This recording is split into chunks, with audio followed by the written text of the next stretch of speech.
McKenzie Sharillo was just handed another loss. The Ohio Supreme Court declined to hear her appeal of her murder convictions. We're going to try to get to the bottom of why this happened and what it means for her, because she may now be looking at spending the rest of her life behind bars. She drove into a building at nearly 100 miles per hour. 2 people died. Off. Yep, more bad news for convicted murderer McKenzie Sharillo. The Supreme Court of Ohio has refused to hear her appeal once again. I'm going to talk about why I say once again. Remember, she drove a car 100 miles per hour into a building, killing the 2 passengers, her boyfriend, Dominic Russo, and his friend, DaVon Flanigan, back on July 31st, 2022. She was found guilty by a judge in a bench trial. Remember, this wasn't in front of a jury. It was in front of a judge. She opted for that in front of a bench trial. She was found guilty of 4 counts of murder, 4 counts of felonious assault, 2 counts of aggravated vehicular homicide, 1 count of drug possession, and 1 count of possessing criminal tools. But what has happened now is that after every court in Ohio has turned its back on her, McKenzie Sharillo is running out of moves. The Ohio Supreme Court has declined to hear her appeal for the second time. No lengthy written opinion. No extended legal debate. Just a single signed order and a door closing permanently behind her. That's the interesting part I want to get into. And it's not like the Supreme Court here gave a full, multi-page written explanation. No, rather, there was an order that was signed by Chief Justice Sharon Kennedy that stated, quote, upon consideration of the jurisdictional memoranda filed in this case, the court declines to accept jurisdiction of the appeal pursuant to Rule 7.08b4. Here is the visual that defines everything about this case. Imagine a clock. The moment that trial transcript was filed in October 2023, that clock started ticking. 365 days. That was the window her legal team had to file a post-conviction relief petition. They filed on day 366, 1 day late. And because of that single day, McKenzie Sharillo may die in prison. Before we go deeper into what the evidence actually shows, make sure you're subscribed to CrimeNest Media. Because we don't just cover the story, we follow the facts. Now let's be precise about what a post-conviction relief petition actually is, because this matters. It is not a standard appeal arguing that the verdict was wrong. It goes further. It examines whether a defendant's constitutional rights were violated during the process that produced the verdict.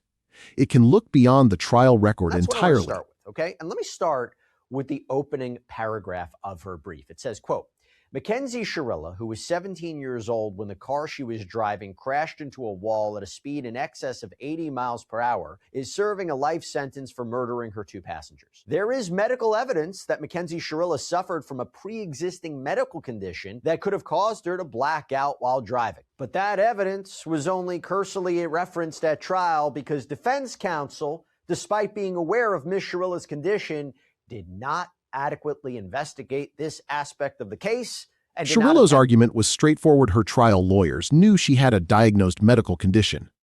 POTS, postural orthostatic tachycardia syndrome, a condition that can cause sudden loss of consciousness. Tachycardia syndrome. Sharillo has insisted that ever since the beginning, she has no memory whatsoever of the crash or the minutes leading up to it, that she and her family have suggested that she has a diagnosis of POTS, a medical condition that can cause dizziness and fainting. They claim Sharillo must have blacked out, which is why she drove off the road. And yes, at trial, there was no official medical diagnosis that was presented.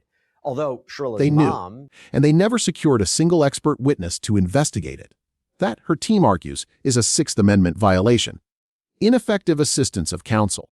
But the system said the rules are the rules. They say it in their brief. I know it may seem harsh to deny a petition to a defendant that's filed 1 day late, but those are the rules. The rules are the rules. And they make the argument that every case she cites for tolling, that was a federal case involving a completely unrelated habeas corpus petition. That's a very different one.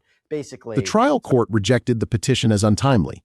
The 8th District Court of Appeals unanimously agreed. And her lawyer requested all the court records. The main trial court records, they were filed on October 24th, 2023. However, there was a separate, what she says, crucial record, important record from her juvenile court hearing, and that was omitted.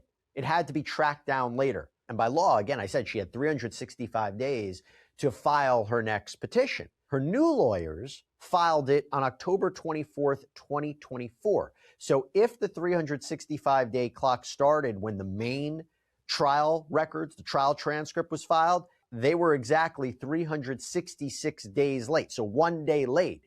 But she's making the argument, no, the clock started when the juvenile court records were finally filed. And if that's the case, and we start the clock at that point, I'm on time. Now, the trial ruling court, that the 365-day clock began when the primary trial transcript was filed, not when a separate juvenile court record was later located and added to the appellate record. Now, the trial court, the 8th District Court of Appeals, they both rejected her petition. They rejected her arguments. They ruled that the clock starts early, that the official 365-day countdown begins the moment the main trial transcript is filed, that the juvenile records don't count. Her argument is that the juvenile court hearing is just so important to her case. It's part of the appeal. It's part of the appellate record. It's necessary for her appeal. It was necessary for her counsel to review everything, which is why the deadline needs to be adjusted. And it says, quote, at the end of the day, the United States Supreme Court in Young v. Reagan and this court in Calhoun have made it clear that constitutional due process under the 14th Amendment and Article 1, Section 16 of the Ohio Constitution are about ensuring adequate relief for prisoners whose constitutional rights have been violated, and McKenzie Sharillo's right to the effective assistance of counsel under the 6th Amendment has been violated. Moreover, Ms. Sharillo's 6th Amendment right to the effective assistance of counsel is particularly violated, whereas ruling that the 365-day clock began when the primary trial transcript was filed, not when a separate juvenile court record was later located and added to the appellate record. As untimely. Realizing the enormity of her error, Sharillo argued on appeal that the 365-day clock did not start until transcript of a probable cause hearing in the juvenile court was filed in the direct appeal on December 15th, 2023.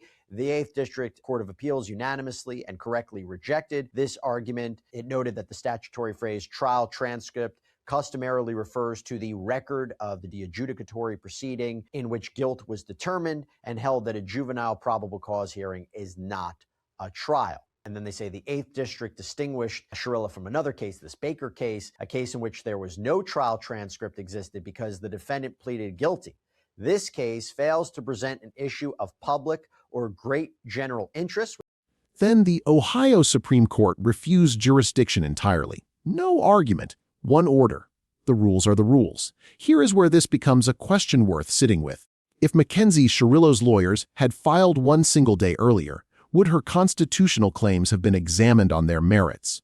Would a Poots expert have changed the outcome of a bench trial where a judge, not a jury, decided her fate? There is physical evidence the prosecution presented that complicates her narrative. The gear shift was manually moved back into drive seconds before impact. The 365-day clock did not start until transcript of a probable cause hearing in the juvenile court was filed in the direct appeal on December 15th, 2023. The 8th District Court of Appeals unanimously and correctly rejected this argument. It noted that the statutory phrase trial transcript customarily refers to the record of the adjudicatory proceeding in which guilt was determined, and held that a juvenile probable cause hearing is not a trial.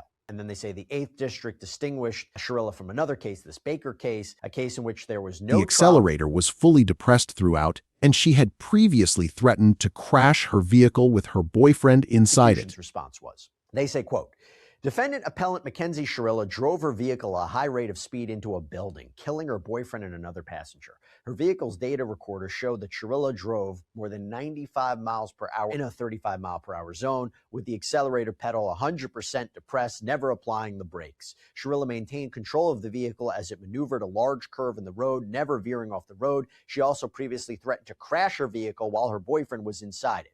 Defendant appellant McKenzie Sharillo miscalendared the date that her petition for post-conviction relief was due. The trial transcripts were filed in her direct appeal on October 23rd, 2023, triggered the 365-day statutory clock to file the petition. She filed a petition on October 24th, 2024, which is the same day that many of her exhibits were notarized. Because 2024 was a leap year, Sharillo's petition was late by 1 day. The trial court properly denied her petition as untimely. The courts found that no medical condition could simultaneously cause unconsciousness and deliberate mechanical control of a vehicle. But those questions can never be fully tested now, because the petition was 1 day late. The rules are the rules. What remains for Sharillo is narrow. Unless newly discovered evidence emerges that fundamentally changes the factual record, her next realistic opportunity is a parole hearing in 2037.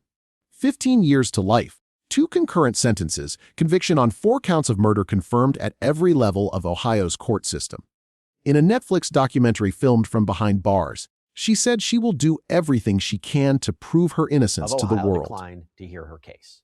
And that is interesting, by the way, because when Sharillo made her first on-camera interview from behind bars in a documentary on Netflix called The Crash, she said, quote, "I'm big on the no intent.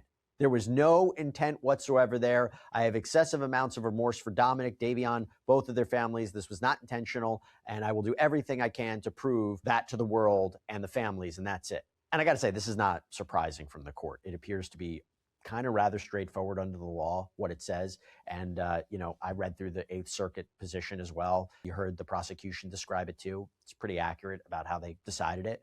So look, what does it mean for Sharillo? It means she's out of options. Whether the legal system will ever give her that chance again is now genuinely uncertain. The specific document worth reading for yourself is Sharillo's jurisdictional memorandum filed with the Ohio Supreme Court. It is publicly available through the Ohio Supreme Court's online docket. Read her team's argument about what the phrase, trial transcript, actually means under Ohio law, and then read the prosecution's response. Then come back and tell us in the comments. Was this a question of ambiguous law, or was it simply a missed deadline? If this case raised questions for you, like and share this video, subscribe to CrimeNest Media, and turn on notifications.